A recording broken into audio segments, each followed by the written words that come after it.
সকাল সকাল উঠে লাল পাড় সাদা শাড়ি পরে হাত ভরা চুড়ি পরে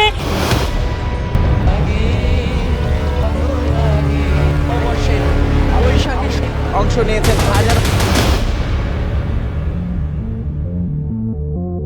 সোজা পয়েন্টে আসি। ভিডিওর শুরুতে আমি আপনাদেরকে কিছু প্রশ্ন করব। নববর্ষ বা পহিলা বৈশাখ আসলে কি? এটি কখন থেকে শুরু হলো? এটি কি হিন্দুদের সংস্কৃতি? এটি কি চির? এটি কি অপসংস্কৃতি নাকি বাঙালিদের সংস্কৃতি? আজকের এই ভিডিওতে একদম গভীর থেকে রিসার্চ করে পহিলা বৈশাখ এবং নববর্ষ সম্পর্কে জানবো। আমরা আজকে ইতিহাস ঘাঁটবো, পুরাতন দিনগুলো সম্পর্কে জানবো এবং বর্তমানের দিনের সংস্কৃতির সাথে কম্বিনেশন করে একটা প্রপার আউটপুট আপনাদের সামনে তুলে ধরবো যে অ্যাকচুয়ালি নববর্ষটা কি। সো আপনি যদি বাঙালি হয়ে থাকেন এবং বাঙালির ইতিহাস সম্পর্কে জানতে চান তাহলে অবশ্যই ভিডিওটি শেষ পর্যন্ত দেখুন। 963 হিজরি তথা 1556 খ্রিস্টাব্দে তৎকালীন মুঘল সম্রাট মোহাম্মদ আকবরের সিংহাসনের আরোহণের সময়কাল থেকে বাংলা সন বা বাংলা বছরটাকে বিবেচনা করা হয়। কারণ মুঘল সম্রাট মোহাম্মদ আকবর তিনি প্রথম বাংলা সাল চালু করেছিলেন এবং প্রথমে 963 হিজরিকে বাংলা সালের বয়স হিসেবে ধরা হয়। এরপর থেকে 963, 64, 65 এইভাবে গণনা হতে থাকে। এবং আমরা যে 12 মাসের নাম জানি, বৈশাখ, জ্যৈষ্ঠ, আষাঢ়, শ্রাবণ, এগুলো মূলত নক্ষত্র, পূর্ণিমা এবং রাশিকে মিলিয়ে নামকরণ রাখা হয়েছে। ধারণা করা হয় বা বলা হয় আমরা যে বৈশাখ মাস নামে চিনি, এই বৈশাখ মাসের পূর্ণিমার চাঁদ বিশাখা নক্ষত্রে অবস্থান করে, এজন্য এই মাসের নাম বৈশাখী রাখা হয়। এবং তখনকার মানুষ একটি নতুন বছর পায়, একটি নতুন মাস পায়, একটি নতুন দিন পায়। তখনকার মানুষ বছর সম্পর্কে জানতো না, মাস দিন এগুলো কি জানতো না। কিন্তু মোহাম্মদ আকবর যখন বাংলা সাল শুরু করে তখন মানুষ বুঝতে পারে যে হ্যাঁ, বছর বলে একটা কথা আছে এবং বৈশাখ মাস হচ্ছে আমাদের বাঙালিদের প্রথম বছরের শুরুর মাস এবং পহেলা বৈশাখ অর্থাৎ 1 তারিখ, যেটা 1 তারিখ হচ্ছে বছরের প্রথম দিন। তো সেই সময় মানুষ যখন নতুন একটা বছর পেল তখন মানুষের মনে একটা আনন্দ কাজ করতো। তারা চাইতো যে বছরটাকে একটা আনন্দময় দিন করে কিভাবে কাটানো যায়। তখনকার বিজনেসম্যানরা যারা দোকানের ব্যবসা বাণিজ্য করতো বা বিভিন্ন ব্যবসা বাণিজ্য করতো, তারা কি করলো, সারা বছর যেগুলো বকেয়া বিল থাকতো, মানে মানুষ বাকি খেত, সেই বাকিগুলো বছরে একটা দিন অর্থাৎ এই নববর্ষের পয়লা বৈশাখের প্রথম দিন হালখাতার আয়োজন করতো। হালখাতাতে দোকানে খুব সুন্দরভাবে ঝিকিমিকিদের সাজাতো। তখন তো মাইক ছিল না, ওই যে তাবলা বা যে গান টান বলতো, একটা মানে আনন্দ উপভোগ করতো। এবং যারা বাকির টাকাটা পরিশোধ করতে আসতো তাদেরকে মিষ্টি মুখ করানো হতো। অর্থাৎ আমরা যে বর্তমানে হালখাতার দেখতে পাই যে মাইক বাজানো হয়, খুব সাজানো হয়, হালখাতার টাকা দিতে গেলে আমাদেরকে খাওয়ানো হয়, এই প্রথাটা আজ থেকে 477 বছর আগের প্রথা এবং সেই প্রথাটা বা সেই সংস্কৃতিটা বর্তমানে আমরা এসে এখন পর্যন্ত মেনে চলছি বা সেটা আমরা দেখতে পাচ্ছি। সো মূলত যদি বলা হয় যে নববর্ষ বা বৈশাখ মাসের প্রথম দিন কিভাবে অনুষ্ঠান বা একটা এই দিনটাকে উদযাপন শুরু হলো, তাহলে সেটা হবে হালখাতার মাধ্যমে। সেই সময়কার মানুষ হালখাতার মাধ্যমে ব্যবসায়িক লেনদেনের মাধ্যমে এই দিনটিকে উদযাপন করত। এবং যুগের সাথে তাল মিলিয়ে যতদিন পার হতে থাকে মানুষ এটাকে আপগ্রেড করতে থাকে, মানে এটার সাথে এই অনুষ্ঠানটার সাথে আর নতুন নতুন জিনিস যোগ করতে থাকে। বৈশাখে যখন তারা হালখাতা করতো তখন চিন্তা করলো যে হালখাতা তো হচ্ছেই, আয়োজন হচ্ছে একটা আমরা ঘোড়া দৌড় বা একটা খেলাধুলার আয়োজন করি। তখন খেলাধুলা করতো অনেক মানুষ, কি করতো, নতুন নতুন জামা কাপড় পরে তখন ঘুরে বেড়াতো, একটু দিনটাকে আনন্দ করে কাটাতো, বন্ধুদের সাথে দেখা করতো। এইভাবে যতদিন পার হয়েছে এই বৈশাখের উদযাপনটাকে আপগ্রেড করেছে মানুষ।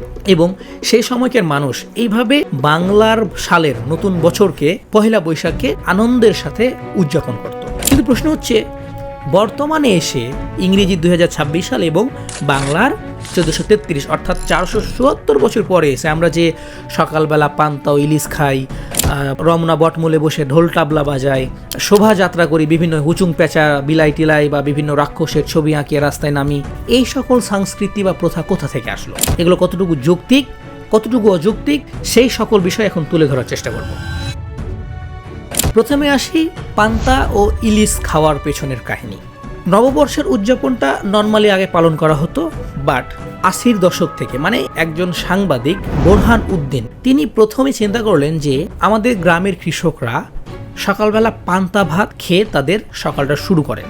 এখন আমরা যদি তাদের প্রতি সম্মান প্রদর্শনের জন্য এই বছরের প্রথম দিনটাকে পান্তা ভাত খেয়ে কাটাই তাহলে কেমন হবে। তখন তিনি চিন্তা করলেন যে পান্তার সাথে আমাদের একটা আবেগ জড়িয়ে আছে, সেটা হচ্ছে পদ্মার ইলিশ।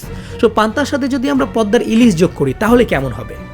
এবং তিনি এই প্ল্যানটা করে ঢাকায় সর্বপ্রথম শহরে এই প্রথাটা চালু করেন এবং সেই সময় মানে 80-র দশকে এই পান্তা ও ইলিশ খাওয়াটা খুব জনপ্রিয়তা লাভ করে মানুষের কাছে, মানে মানুষের কাছে খুব ভালো মনে হয়। তখন থেকে শহরে শুরু হয় নববর্ষের প্রথম দিন পহেলা বৈশাখে সকালবেলা পান্তা ও ইলিশ খাওয়ার প্রথা।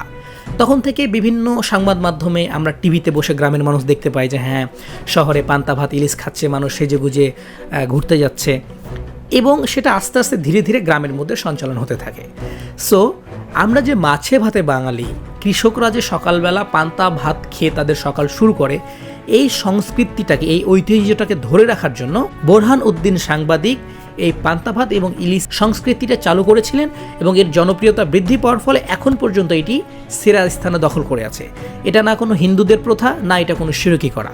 এটা তিনি চিন্তা করেছিলেন আমাদের গ্রাম বাংলার কৃষকের প্রতি সম্মান রাখার জন্য। কিন্তু আমরা বর্তমানে অনেক মানুষের মুখ থেকে শুনছি যে সারা বছর ভালো খেয়ে একটা দিন পান্তা খাওয়াকে গরিবকে অবহেলা করা হচ্ছে, বাট এটা না। পান্তা এবং ইলিশ খাওয়াটা কিভাবে হলো, এর ইতিহাস যদি আপনি না জানেন তখন মানুষ উল্টাপাল্টা এটা নিয়ে কথা বলবে। সেকেন্ড, সবচেয়ে গুরুত্বপূর্ণ যেটা, আমরা শোভাযাত্রা দেখতে পাই রাস্তাতে, বিভিন্ন পেঁচার মুখ ছাপিয়ে, বিড়ালের মুখ মূর্তি বানিয়ে, বিভিন্ন ক্রিয়েচার বানিয়ে রাস্তায় নেমে হোহা করা হয়। 1889 সালের ঢাকা বিশ্ববিদ্যালয়ের চারুকলা ইনস্টিটিউট থেকে প্রথম শোভাযাত্রা শুরু হয়। তখন শোভাযাত্রাটা ছিল খুব নর্মাল। 1879 সালে ঢাকা বিশ্ববিদ্যালয়ের চারুকলা ইনস্টিটিউটের কিছু স্টুডেন্ট স্বৈরাচারের বিরুদ্ধে একবদ্ধ হয়ে স্বৈরাচারের একটি মূর্তি বানায়, যে এরকম স্বৈরাচার যেন বাংলাদেশে না হয়। বেশ কয়েকজন স্টুডেন্ট মিলে খুব ছোট আকারে এই শোভাযাত্রাটা করেন। কিসের জন্য করেন? স্বৈরাচার মুক্তির জন্য বা স্বৈরাচারের প্রতি প্রতিবাদ জানানোর জন্য। এবং এই দিনটিতে যখন তারা এই শোভাযাত্রাটা শুরু করে তখন মানুষের কাছে এটা খুব ভালো লাগে এবং ধীরে ধীরে কিছু অপসংস্কৃতি এই সংস্কৃতির মধ্যে ভরে দিয়ে এই বৈশাখ মাসে শোভাযাত্রা পালন করা হয়। এটাকে আমি পুরোপুরি অযৌক্তিক এবং অপসংস্কৃতি মনে করি। বাঙালির সংস্কৃতিতে এমন কোনো কিছু নাই যে মূর্তি বানিয়ে, উঁচুং পেঁচার ছবি বানিয়ে, তারপরে বিড়ালের ছবি বানিয়ে, রাক্ষসের ছবি বানিয়ে রাস্তায় নেমে হোহা করতে হবে। এটা সম্পূর্ণ অপসংস্কৃতি। এটা সিস্টেমেটিক কোনো একটা সংগঠন আমাদের বাঙালিদের সংস্কৃতিতে ভরে দিয়েছে। তাই আপনি নববর্ষ অর্থাৎ বাংলার যে প্রথম বছর, আপনি সেই দিনটিকে উদযাপন করতে পারেন। এটা কোনো প্রকার হিন্দুদের সাথে কানেক্টেড না, এটা শিরকও না, এটা কোনো কেউ এটা যদি বলে এটা খারাপ না। যেমন আমরা ইংরেজি সালের জানুয়ারি মাসের প্রথম দিন 31st night happy new year পালন করি না, পুরো পৃথিবী করে, এটাতে কেউ কথা বলেনি। এমনই বাংলা মাসের এটা প্রথম বছর, নতুন বছর আপনি নিজেকে নতুন করে তৈরি করতে পারেন, একটা দিনটাকে ভালোভাবে উদযাপন করতে পারেন। এটা নর্মাল ফ্যাক্ট। আপনি বাঙালিদের প্রতি সম্মান রাখার জন্য, আপনার ঐতিহ্যটাকে ধরে রাখার জন্য, আমরা যে মাছে ভাতে বাঙালি, আপনি সকালবেলা পান্তা খেতেও পারেন, নাও খেতে পারেন, এটা কোনো গুরুত্বপূর্ণ ভূমিকা রাখে না, এটা কোনো অপসংস্কৃতি না।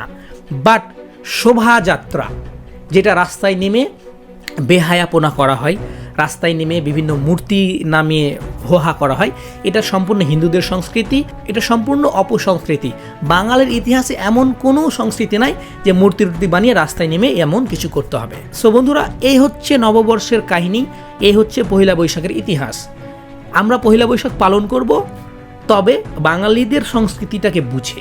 আমরা অন্য কারো অপসংস্কৃতি পালন করব না, শোভাযাত্রা পালন করব না, আমরা হোহা করব না, তবলা টবলা নিয়ে ঢুংঢাং করব না। আমরা কি করব? আমরা নর্মালি বছরের নতুন দিন নতুন করে নিজেকে গড়ে তুলব, নতুন করে আনন্দের সাথে কাটাবো, বাস এতটুকু। সো বন্ধুরা, আমি এই ভিডিওতে আপনাদের কতটুকু বোঝাতে পেরেছি জানি না, বাট আমি ট্রাই করেছি বোঝানোর।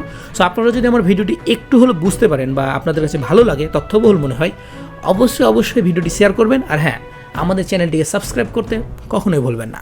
Thank you.